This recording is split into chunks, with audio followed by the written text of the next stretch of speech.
Moi, j'avais envie de commencer un peu comme dans un épisode de Columbo, où, rappelle-toi, dans cette Je me rappelle série-là, pas, j'adore. dans cette série, en fait, on a dès le départ, on a la solution, on a la réponse, on sait quel est l'assassin, quelle est la personne qui a été tuée, par qui, et donc on connaît le contexte et on a vu la situation au début. D'ailleurs, il y avait beaucoup de gens dans la mécanique de cette série qui pensaient que parce qu'on dévoilait tout au début, ça n'allait pas intéresser les téléspectateurs. Et en réalité, bah, cette série, c'était eu un grand succès télévisuel depuis des décennies. Et elle a prouvé qu'effectivement, malgré le fait que on connaisse la réponse dès le début, en fait, les gens, ils avaient envie de savoir comment Colombo allait justement découvrir qui était l'auteur du crime. Pourquoi je pense à ça? Parce que la question, elle est effectivement, j'ai envie de dire simple, hein. Est-ce qu'on peut réussir seul? Et en fait, quand on réfléchit un petit peu, on a assez vite la réponse. Par contre, ce qui nous manque, c'est de savoir bah, comment on peut réussir avec les autres et comment on peut faire pour justement ne pas rester seul. Donc, effectivement, il faut quand on a un projet, quand on a une ambition, il faut déjà avoir conscience que bah, de toute façon, même si on a un fort potentiel, un très haut potentiel, et même si on a des compétences et qu'on a vraiment un talent et une expertise, ça va être intéressant de s'entourer, ça va être intéressant de rencontrer des gens, de frotter notre cervelle à celle des autres, comme disait Montaigne.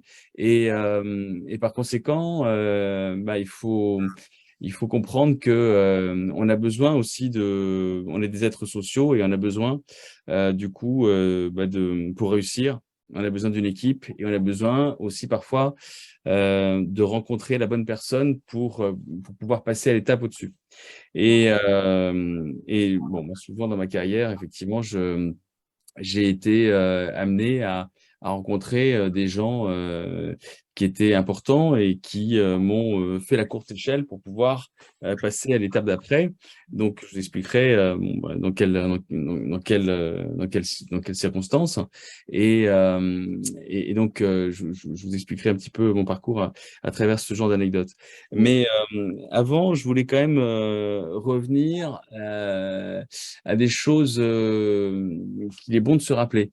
Aux origines de l'humanité, eh bien, ce qui est important à comprendre et ce qu'il faut se rappeler, c'est que l'être humain était livré à lui-même sans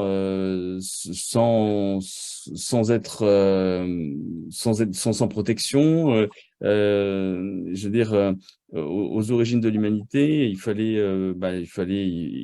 on était dans un monde assez hostile, il fallait se protéger contre des animaux dangereux, il fallait se couvrir, fallait pouvoir se vêtir, fallait pouvoir se restaurer.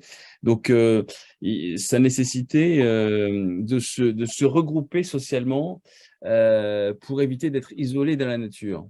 Et j'aime bien cette notion-là parce que du coup, ça nous ramène à des choses qui sont essentielles.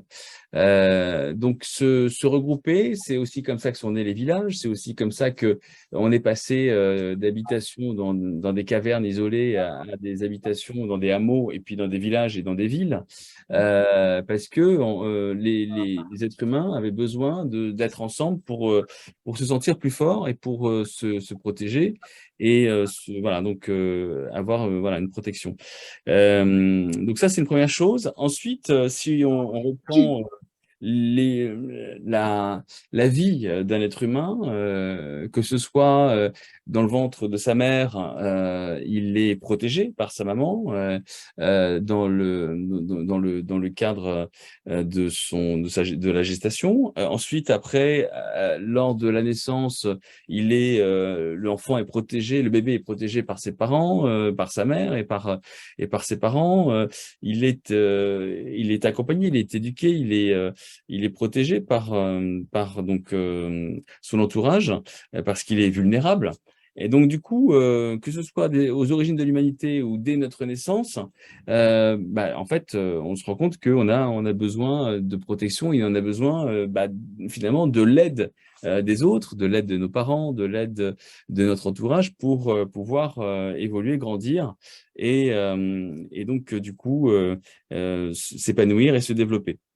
Et puis, finalement, cette métaphore de la naissance, et donc du développement, de la naissance à l'âge adolescent puis adulte, elle est aussi valable quand on a un projet entrepreneurial et un projet professionnel, puisque, à partir du moment où on est, à la jeunesse du projet et qu'on a cette idée embryonnaire d'un projet professionnel, et que du coup on va maturer ce projet, faire en sorte que on contribue à la bonne gestation de cette idée et de ce projet. Eh bien, on va donc du coup prendre conscience que pour faire grandir cette idée et ce projet, il faut du coup soit s'entourer de personnes qui vont nous aider, qui vont nous accompagner, soit des gens qui vont peut-être nous inspirer également, puisque parfois on a besoin de mentors qui vont nous aider donc à renforcer notre projet.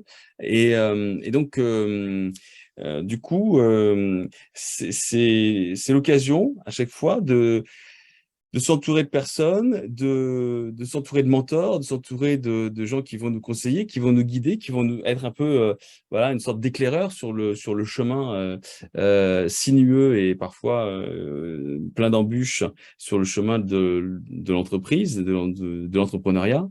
Et donc, du coup, je veux dire, aujourd'hui, que ce soit dans le cadre du développement d'un projet, que ce soit dans la volonté comme on le disait tout à l'heure avec Bénédicte, obtenir de nouveaux clients, que ce soit dans la volonté de partager aussi simplement quelque chose, eh bien c'est l'objet des réseaux sociaux. Et aujourd'hui, en 2022, on peut plus faire sans ces réseaux sociaux.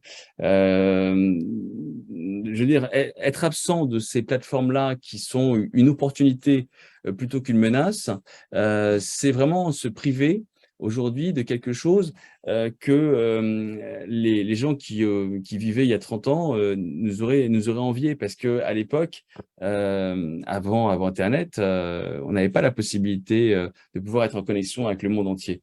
On n'avait pas la possibilité facilement de partager quelque chose sur une plateforme qui faisait que on pouvait être vu par potentiellement des milliers de gens. Donc, je trouve que, premièrement, aujourd'hui, on a la chance d'avoir ces réseaux sociaux. Alors après, ce qui est bien, c'est que chaque réseau social a son public. Donc, du coup, en fonction de ce qu'on veut faire, en fonction du public qu'on veut toucher, en fonction des gens qui nous correspondent, on va aller donc s'orienter vers tel ou tel réseau social. Mais quand on est professionnel, il y a un réseau social indispensable, c'est LinkedIn.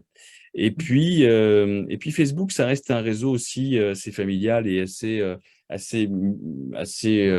je veux dire, globalement assez polyvalent et multigénérationnel, puisque bon, même si effectivement les jeunes ils sont moins, on trouve quand même globalement des familles qui sont connectées sur cette plateforme.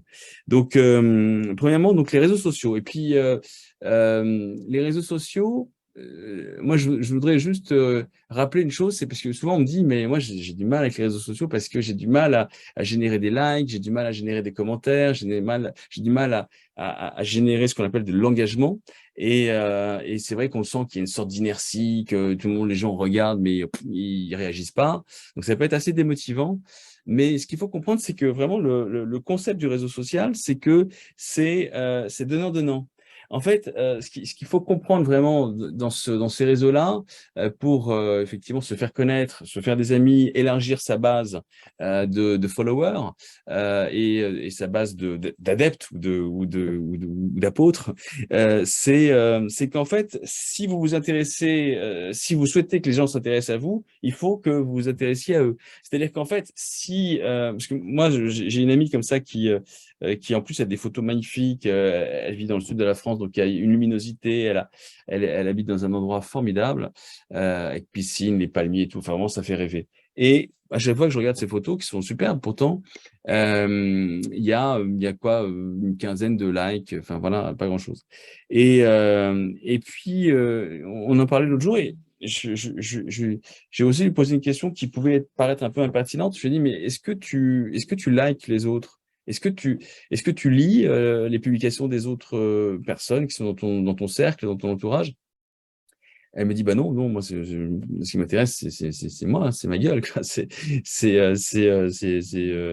mes animaux, c'est mon jardin, c'est ma piscine, c'est mes photos, c'est la mer, c'est la plage, etc. C'est mes maillots de bain.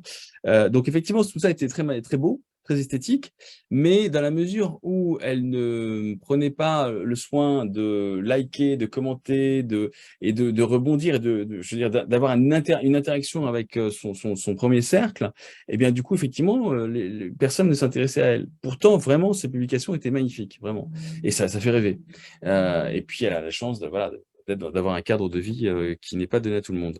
Voilà, donc ça, c'est un exemple. Donc, vraiment, déjà comprendre bien, enfin, comprendre déjà comment ça marche, quoi. Déjà, ça, c'est vraiment une première chose, parce que souvent, on ne nous donne pas le mode d'emploi. Et ça, c'est vraiment revenir à l'essentiel.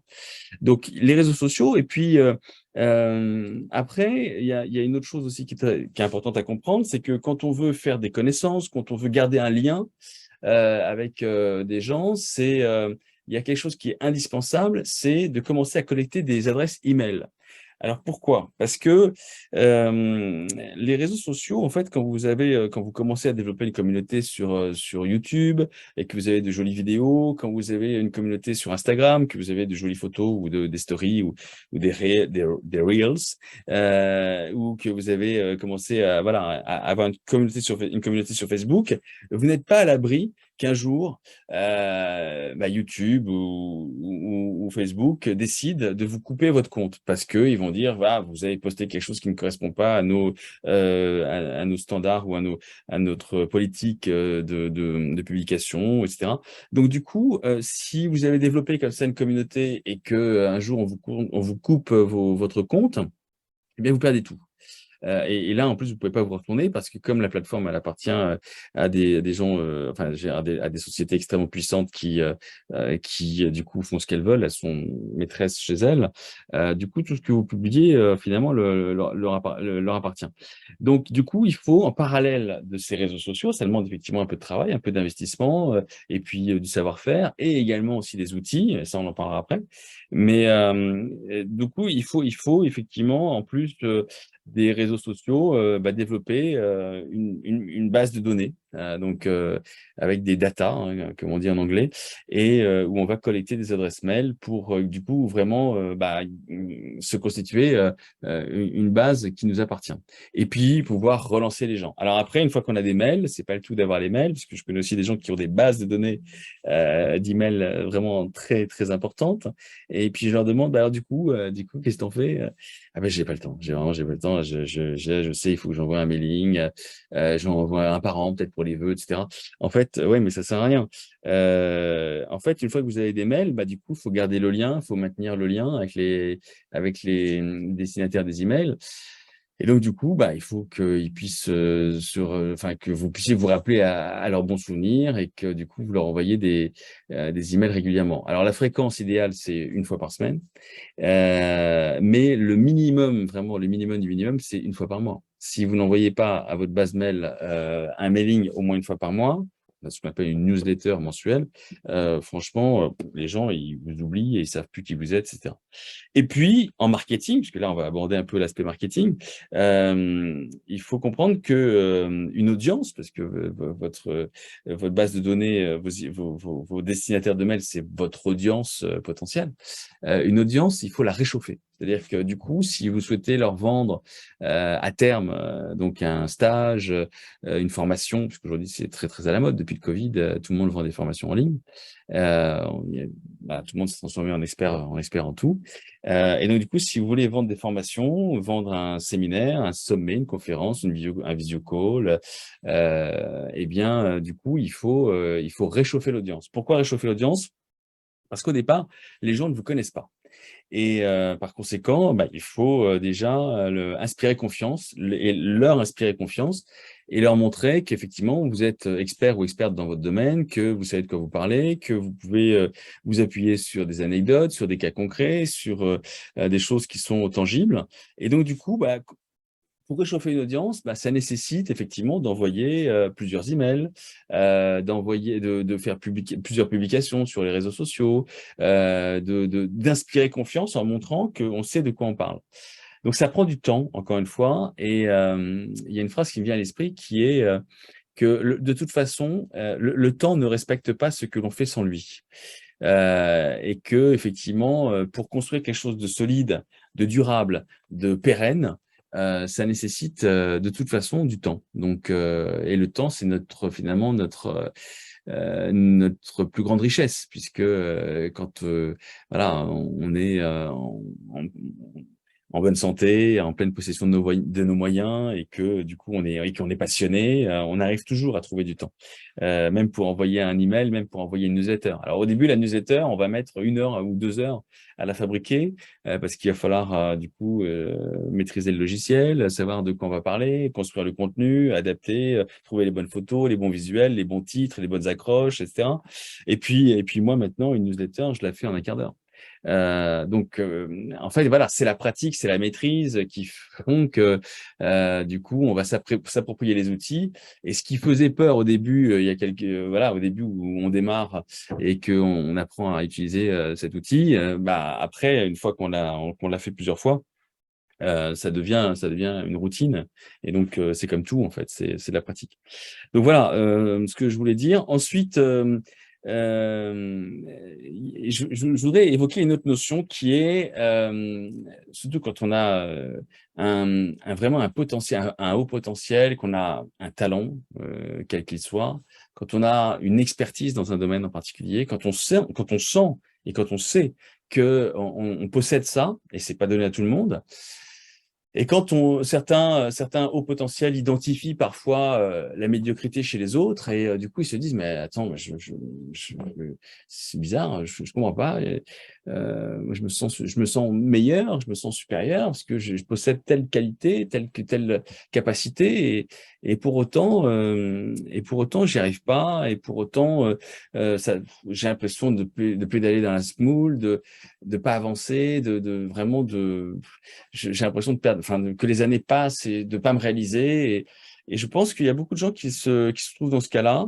Et c'est pour ça que je voudrais m'adresser à ces personnes-là. Parce que, en fait, souvent, quand on arrive effectivement à remplir le frigo, à payer son loyer ou la mensualité de son appartement, du coup, on est dans un certain confort. Bon, voilà, qui fait que on n'est pas, je veux dire, voilà, on n'a pas forcément la motivation, on n'est pas poussé pour dépasser nos limites et puis aller au charbon et déployer nos ailes en fait. Et moi, je suis un peu comme ça aussi. J'ai besoin de sentir que je suis en danger pour du coup mettre un coup de collier et avancer.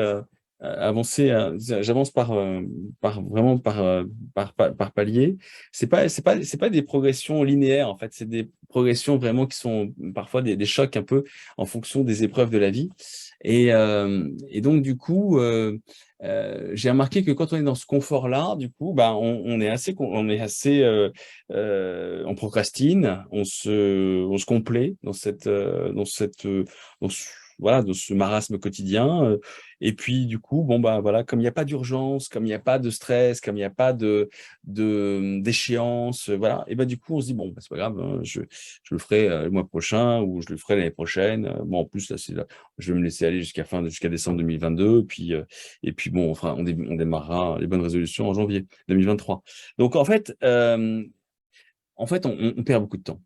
On perd beaucoup de temps quand on réagit comme ça et par conséquent, malheureusement, en fait, du coup, ça atteint notre morale et souvent, du coup, vous avez des gens qui ont, un potentiel extraordinaire et qui effectivement, vous les revoyez 1 an après, ils ont pas bougé. Ils ont toujours, ils sont toujours dans leur gestion de projet, dans leur gestation de projet, ils ont toujours rien formalisé, ils se sont pas lancés, ils ont gardé, une activité en parallèle, parce que alors ils sont soit ils ont un petit job salarié, soit ils sont fonctionnaires, mais du coup, ils se sont pas réalisés et du coup, bah, ils sont frustrés et puis, par conséquent, ça fait des gens qui sont malheureux, qui sont pas forcément, bien dans leur peau.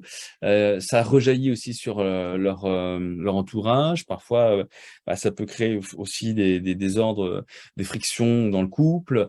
Voilà, donc c'est moi ce que je voudrais dire, c'est déjà avoir cette ce que je voudrais conseiller, c'est déjà avoir cette prise de conscience sur le fait que bah, une situation parfois trop confortable, routinière, bah, effectivement, ça nous incite pas à nous botter les fesses, hein.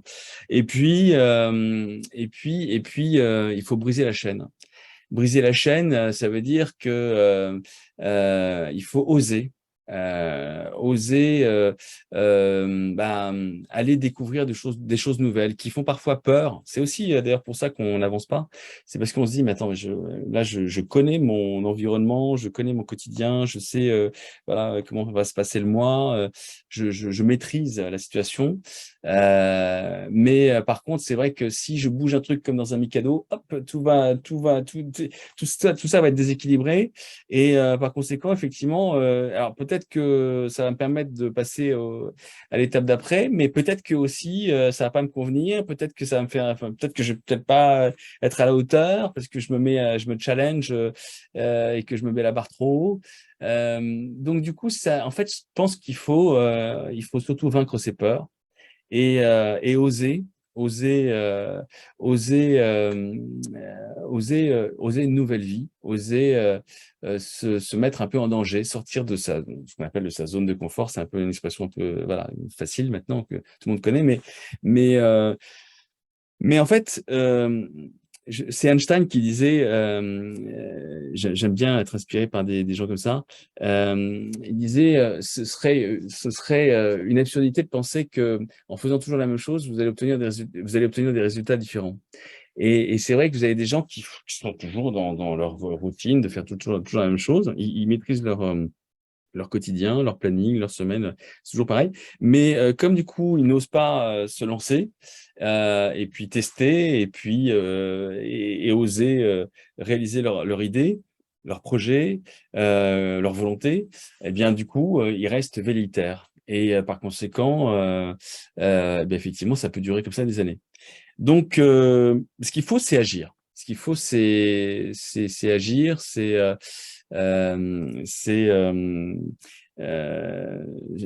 moi, j'ai remarqué une chose, c'est que quand on est dans l'action, c'est marrant, mais il y a une phrase qui dit aide-toi et le ciel t'aidera. Et c'est vrai, c'est que quand on est dans l'action, en fait, on génère d'un point de vue énergétique, d'un point de vue vibratoire, des choses qui font que les autres le ressentent. Et souvent, du coup, vous allez impulser un mouvement et puis vous allez du coup créer une dynamique et vous allez agréger comme ça d'autres personnes qui ont envie, qui ont envie de vous rejoindre parce que votre idée, votre personnalité, votre projet leur plaît. Et du coup, ces personnes-là vont vous contacter, vont vous avoir identifié, ou alors ce sont des gens que vous connaissiez déjà et qui vont se manifester parce que il y a une sorte de connexion des cerveaux qui se fait avec un fil invisible et tout d'un coup, bah, vous allez recevoir un coup de fil de quelqu'un que vous n'aviez pas vu ou pas entendu depuis des années ou plusieurs mois, et puis qui va se manifester comme ça et vous allez dire, mais c'est magique. Il y a une sorte de magie, effectivement. Il y a un côté un peu paranormal, mais c'est parce que vous avez envoyé dans l'univers une pensée, une idée, une énergie, et ça a résonné chez quelqu'un. Et donc, du coup, bah, vous êtes en connexion à ce moment-là. Voilà. C'est pour ça qu'on dit parfois on est connecté, mais avec un fil invisible. Et donc, moi, à chaque fois, dans mon cas personnel, parce que j'ai eu la chance de porter des projets qui étaient assez ambitieux, moi, je suis je n'aime pas trop parler de moi, mais là, je vais être obligé quand même. Je suis un immigré asiatique qui grandit en banlieue, là, donc, dans le 93. Hein, c'est pas forcément la banlieue la plus bourgeoise. Euh, et, euh, et donc, j'avais, comme beaucoup de gens, comme beaucoup de jeunes, des rêves. Et, euh, et c'est vrai qu'il y a deux cas de figure. Il y a les gens autour de vous qui vont vouloir que vous évitiez de vous prendre des portes et que vous évitez voilà, d'avoir un désespoir déçu ou voilà, ou d'être voilà, d'avoir voilà, enfin, de vous prendre des échecs, voilà. Et donc du coup, les gens vont vous dire, bah non, mais attends, c'est pas pour toi, etc. Oublie, etc. Il y a très peu d'élus. Et puis, vous avez des gens qui, au contraire, vont vous dire, mais attends, c'est une idée géniale, bah vas-y, fonce. Oui, effectivement, t'es fait pour ça, etc. Donc, mon premier rêve, mon tout premier rêve, je parle de ça quand j'étais adolescent, c'était d'être animateur télé, c'était de faire de la télé. Sauf qu'évidemment, dans le milieu où j'évoluais, j'avais pas de personne autour de moi qui était dans l'audiovisuel, j'avais personne et puis à l'époque, il n'y avait pas Internet et il n'y avait pas les réseaux sociaux. Et donc, du coup, c'était quand même assez compliqué pour entrer en contact avec des gens qui étaient dans cet univers-là. Et la seule façon que j'avais trouvée à l'époque, donc je vous dis, j'étais un jeune adulte, hein, j'avais 18, 19, 20 ans, c'était d'assister à des émissions de télé qui se tournaient en public. Donc, il n'y en avait pas énormément, mais il y en avait quand même quelques-unes.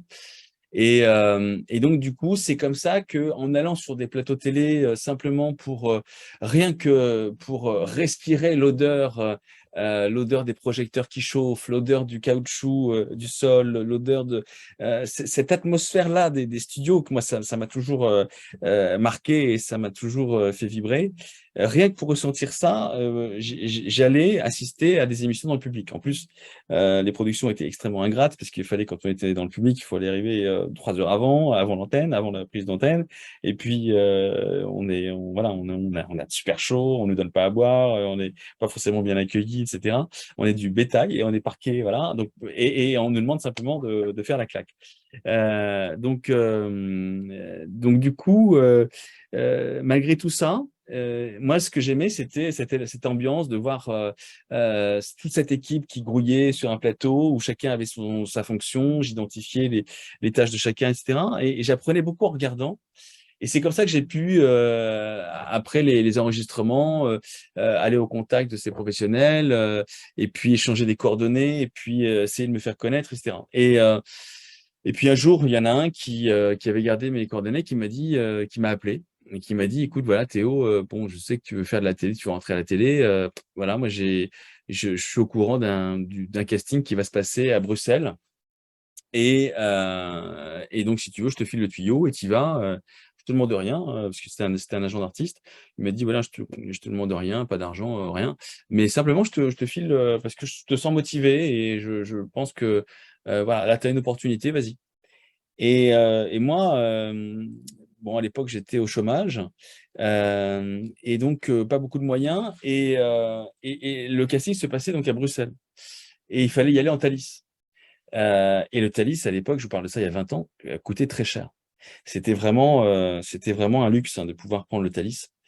Et donc, quand on est chômeur et avec pas beaucoup de moyens, c'était pas évident de pouvoir se payer un billet aller-retour dans la journée en Thalys, avec bien sûr l'aléa du casting, puisque évidemment, je pouvais pas savoir d'avance si ça allait marcher, si j'allais plaire, si le jury allait me sélectionner ou pas. Et, Et puis, je lui fais part de mes angoisses, de mes problèmes financiers. Il me dit: «Écoute, voilà, c'est simple, vas-y, tente ta chance, puis si tu y vas pas, bah, moi je te filerai plus de tuyaux et je t'aiderai pas, je t'aiderai plus, et voilà, là tu as une opportunité, saisis ta chance et puis vas-y, et puis, tu verras bien». Et j'y suis allé. Parce que évidemment, j'étais tellement motivé que j'ai cassé la tirelire et j'ai trouvé le moyen d'y aller. J'ai payé le billet, Thalys, j'y suis pas allé en fraudant. Et puis, il y avait 100 candidats. Donc les castings étaient étalés sur plusieurs jours. C'était une petite chaîne de télévision, qui, à l'époque, c'était à l'époque du satellite, hein. Il y avait pas, je veux dire, on n'était pas à l'époque des box internet, c'était le satellite. Et cette petite chaîne belge, en fait, voulait se développer sur le territoire français grâce à Canalsat, et grâce à TPS. Et donc du coup, et comme ils avaient décroché une fréquence donc sur le satellite, et bien du coup, ils voulaient des animateurs, ils voulaient un animateur qui parlait français sans accent belge. Et il y avait 100 candidats pour une place. Et j'ai été pris. Voilà, donc voilà, c'était mon premier c'était mon premier casting en fait. J'avais pas passé d'autres castings avant. Et le tout premier, bah, ça a marché. Ça m'a permis de pouvoir, effectivement, faire cette antenne, aller sur cette chaîne, apprendre mon métier, sans trop d'enjeux parce que je vous avouerai qu'il y avait pas beaucoup de gens qui regardaient la télé, hein, enfin cette chaîne-là en particulier. Et en fait, du coup, ça m'a mis le pied à l'étrier. Ça m'a conforté dans l'idée que c'était vraiment ça que je voulais faire. Et puis j'ai adoré. J'ai adoré ces périodes-là. Pourtant, c'était une des périodes les plus dures de ma vie. Parce qu'on tournait à Londerzeel, qui était ce qu'on appelle un zoning en belge. C'était une zone industrielle, en fait, qui était à 6 kilomètres du premier village, donc le village de Londerzeel. Donc c'était dans le zoning du village, donc c'était assez excentré. Donc j'étais pas du tout dans la ville, j'étais loin de tout, il n'y avait pas de commerce, parce que évidemment c'était dans une zone industrielle. Ce qui fait que du coup, bah, je devais emporter avec moi dans mon sac mes plats cuisinés, préparés, etc., pour pouvoir les réchauffer là-bas. Enfin, isolé de tout, mais vraiment une sorte de sacerdoce, comme si j'étais un moine qui allait s'enfermer dans son monastère, parce que le rythme, c'était 4 jours, 3 jours. Donc, il y avait 4 jours de tournage sur place, et puis je revenais en France, et j'avais 3 jours de week-end. Et le week-end pouvait tomber en semaine. Et puis, je repartais 4 jours. Donc, c'était comme ça, un rythme fou, parce que j'ai fait ça quelques mois. Parce qu'après, bah, d'abord, j'avais l'impression de passer ma vie dans les trains et dans les gares. Parce que la fréquence, quand même, revient très, très, très, très souvent. Et puis, ensuite, moi, j'aurais bien voulu que ça dure plus longtemps, sauf que la chaîne a fermé. Il se trouve que j'ai fait donc le premier jour d'antenne que j'ai fait, alors la chaîne n'a pas fermé à cause de moi, quoique, mais le premier jour d'antenne que j'ai fait, c'était un mardi, voilà, c'était à 15 heures. Et je sors du plateau et je dis à mon directeur d'antenne, bah alors t'as regardé? Il s'appelait Yves. Et j'ai dit: «Mais qu'est-ce que tu en as pensé?» Voilà, ça m'intéresse d'avoir ton retour, ton feedback, ton avis. Et surtout qu'en plus, il m'avait formé pendant 2 mois parce que j'avais fait le casting début juillet. Il m'avait formé, donc juillet-août. Il m'avait mis en co-animation mixte avec des animatrices pour, justement, me coacher et déjà, faire des émissions à 2. Et puis là, c'était mon premier jour d'antenne seul, devant les caméras. Et 1er jour d'antenne de ma vie aussi, parce que c'était la première fois que je faisais ce métier-là. Et là, mon directeur d'antenne me dit, «Bah non, désolé, j'ai pas regardé». Je dis: «Mais attends, mais comment ça se fait? Attends, ça fait 2 mois que tu me formes, on n'arrête pas d'en parler, j'ai été formé, coaché par les animatrices, là et tout, c'est la première et là, tu regardes pas?» Il dit: «Bah non, désolé, regarde ce qui se passe à l'antenne». Il me tourne la télé, c'était CNN et on était le mardi 11 septembre 2001. Et il était 15 heures en Europe et il était 9 heures ou 10 heures donc à New York. Et donc du coup, les attentats venaient de se produire et donc c'était mon premier jour de télé là-bas, seul à l'antenne. Et en fait, c'est vraiment l'effet papillon parce que cet événement aussi dramatique, qu'il a été, aux États-Unis, a eu bien sûr un retentissement mondial. Et en fait, il se trouve que la chaîne sur laquelle je travaillais était détenue par un fonds de pension américain. Et donc, du coup, c'était des retraités du Texas qui avaient investi toutes leurs économies dans ce groupe de communication qui s'appelait le groupe Kirsch, qui était un groupe allemand. Et le groupe Kirsch a fait faillite suite au 11 septembre 2001. Ce qui fait que du coup, j'ai pu officier quelques mois sur cette chaîne et après c'était fini. Voilà, donc bon, c'est l'anecdote du moment. Et donc voilà, c'était une épreuve que j'ai vécue et qui m'a aussi appris. Et c'était mon premier jour de télé sur cette chaîne-là. Bref, je sais plus pourquoi je vous parlais de ça. Parce que du coup, il a fallu donc oser faire ce casting-là, se mettre un peu en danger, aussi un peu financièrement. Oui, c'est ça que je voulais dire. Croire en tes rêves, oui. Non, Croire mais, dans... ouais, croire en ses rêves, mais surtout, en fait, je pense que c'est ça que je voulais vous dire, c'est qu'il y avait 100 candidats. Pourquoi ils m'ont choisi moi? Pas parce que j'étais le mieux coiffé ou le mieux habillé, etc. Surtout qu'à l'époque, je m'habillais pas très bien. Mais j'avais des vêtements trop grands à l'époque. Mais non, mais en fait, pourquoi ils m'ont choisi moi? C'est parce que je pense que j'étais celui qui vraiment montrait qu'il avait vraiment le plus envie. Et il y a toujours une prime à la personne qui a le plus envie. Et, euh, et ça se ressent. Ça se ressent, bien sûr, ça se ressent dans le comportement, dans l'attitude, le comportement verbal, mais aussi le non-verbal et aussi le paraverbal. Le paraverbal, c'est quoi? C'est l'intonation, c'est l'énergie qu'on met dans sa voix, c'est c'est la vibration, c'est le dynamisme qu'on met dans sa voix, c'est le volume, le rythme. Et donc, du coup, le paraverbal, comme le non-verbal et comme le langage verbal, bien sûr, évidemment, en dit long sur vous. Et à chaque fois que j'ai trouvé les ressources pour montrer mon énergie, ma volonté, mon envie, ma joie d'être là, mon enthousiasme, mon allant dont tu parlais tout à l'heure, et bien à chaque fois, j'ai touché les gens. Et à chaque fois, ça a marché. Et à chaque fois, j'ai été récompensé de cela. Et en fait, je me rends compte que non seulement ça marche sur un casting, évidemment, mais ça marche aussi quand on envoie une lettre de motivation, une lettre de candidature, une lettre, simplement une lettre de prise de contact. En fait, ça marche pour tout. Et ce qui marche pour moi marche pour tout le monde, en fait. Parce que ça, c'est une clé de succès. Cette énergie-là, on la ressent. Et parfois, vous avez des gens qui, sur le papier, pourraient être meilleurs, pourraient être choisis sur le papier, mais dans les faits, ce ne sont pas ces gens-là qui sont choisis parce que ils n'ont pas envoyé la même énergie que vous. Ils n'ont pas envoyé cette vibration-là. Ils n'étaient pas dans le même état vibratoire que vous, qui montriez voilà, une détermination, une volonté.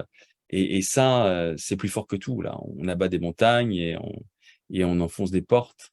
Et donc, du coup, moi, à chaque fois que je trouve, enfin à chaque fois que je suis motivé, je trouve l'énergie pour faire quelque chose comme ça et que j'y mets cette vibration-là ou cette intonation-là, je suis récompensé. À chaque fois, ça marche. J'ai encore fait le test là il y a quelques semaines, avant les vacances estivales. J'envoie une lettre et je me suis vraiment foulé, hein. J'ai vraiment trouvé les bons mots. J'y mets toute l'énergie qu'il fallait. Et rien que dans cette lettre, j'avais les phrases qui touchaient au cœur. Et la personne, elle m'a rappelé tout de suite. Elle m'a fait rappeler par son directeur de cabinet et j'ai été reçu et voilà. Et c'est incroyable. Donc vraiment, Hem, je vous invite à vous mettre dans ce genre d'état, vibratoire et surtout d'oser, mais vraiment c'est-à-dire que c'est les 2 en fait. C'est quand je dis c'est les 2, c'est oser, mais si vous osez, il faut être dans le bon état énergétique et vibratoire. Ça sert à rien de se dire, ah bon, Théo nous a dit qu'il fallait qu'on y aille, qu'il fallait qu'on agisse, qu'il fallait qu'on ose. Bon, ok, je vais le faire, mais ça me fait chier. Non, en fait, si vous y allez, il faut y aller à fond. Il faut y aller dans les bonnes conditions. Il faut y aller en étant dans la bonne énergie. Sinon, il ne faut pas le faire. Parce que sinon, vous grillez des cartouches. Et les cartouches, on n'en a pas tant que ça. Donc, faut y aller quand on est prêt. Et surtout, quand on est sûr qu'au fond de soi, on en a envie. Voilà. Et ça nécessite, du coup, de refaire un point régulièrement sur ses objectifs. Parce que la clé du succès, c'est d'être clair, d'être OK sur ses objectifs. Qu'est-ce qu'on veut vraiment faire? Qu'est-ce qu'on veut vraiment obtenir? Où on veut vraiment aller? Où on veut vraiment être dans un an? Et donc, du coup, ça nécessite effectivement d'écrire ces objectifs, parce qu'en les écrivant, on les ancre et ça permet vraiment de les clarifier et c'était Nicolas Boileau qui disait ce qui se conçoit bien s'énonce clairement et les mots pour le dire arrivent aisément. Donc, du coup, il faut énoncer clairement ces objectifs et les mots pour le dire vont arriver aisément. Donc, objectif. Alors, vous avez des coachs qui vont vous dire il faut écrire ses objectifs régulièrement et il faut les lire le matin quand on se lève et les lire quand on se couche le soir, avant de s'endormir. C'est comme ça que on a une efficacité par rapport à ça. Et puis, je regarde, je lis, parce que j'ai quand même mis des mots-clés sur ma fiche pour être sûr de rien oublier. Je pense que là, en plus, on arrive, bien sûr, il est 17h et comme j'ai un rendez-vous après et qu'il faut, à 17h30, il va falloir que je me prépare, que j'y aille. Donc, du coup, franchement, voilà, je pense qu'on arrive au terme de cette présentation. Voilà, après, ce serait trop long. Bon, après, je vous laisse aller voir sur Google. J'ai monté l'opération Ma ville a du talent, qui est un truc, qui est une usine à gaz qui fonctionne depuis 2015, qui est un gros événement que je propose donc à toutes les villes de France pour valoriser, pour mettre en scène des talents anonymes et méritants. Et donc, du coup, ça cartonne et je suis ravi de ce concept-là. Qu'est-ce que je peux vous dire d'autre également? Oui, j'ai aussi l'objectif de pouvoir partager des chansons en tant que chanteur et auteur-compositeur et interprète et pianiste. Donc voilà, moi j'aime beaucoup écrire des choses avec des messages. Donc voilà, qu'est-ce que je peux vous dire d'autre également voilà, j'ai fait de la télé, j'ai tourné dans des séries, j'étais donc sur différents plateaux, j'ai réalisé mes rêves donc en tant qu'animateur journaliste sur différentes chaînes. Voilà, donc ça pour dire que il faut y croire, faut y aller, faut oser, et puis ça va marcher. Voilà. Je pense que là, on s'est dit beaucoup de choses.